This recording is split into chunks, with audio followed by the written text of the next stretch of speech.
வந்து உண்மையே சொல்லல. அம்மா உள்ள போனதுக்கப்புறம் அரசி ஃபோன எடுத்துட்டு வெளியில போயிட்டு, குமரனுக்கு கால் பண்ணிட்டு, நடந்தது எல்லாத்தையுமே சொல்றாங்க.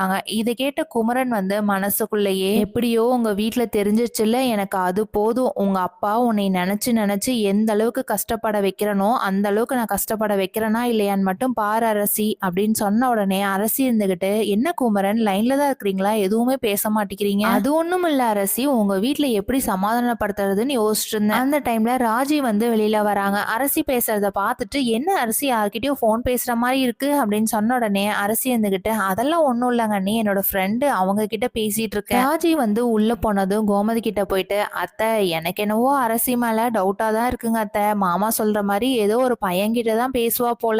எனக்கு என்னமோ நீங்க கேட்டா பரவாயில்லங்கிற மாரி இருக்கு." அரசி உள்ள போனதும் கோமதி வந்து அரசி கிட்ட கேள்வி மேல கேள்வி கேட்கறாங்க. என்ன பண்றதுன்னே தெரியாம அரசியும் வந்து உண்மை சொல்லிடுறாங்க. "நான் வந்து அன்னைக்கு பேசினது குமரன் கிட்ட தான். வேற யார்கிட்டயுமே இல்ல." இதை கேட்ட கோமதி வந்து அரசி கன்னத்திலேயே அரைஞ்சிட்டு, "என்ன நினைச்சிட்டு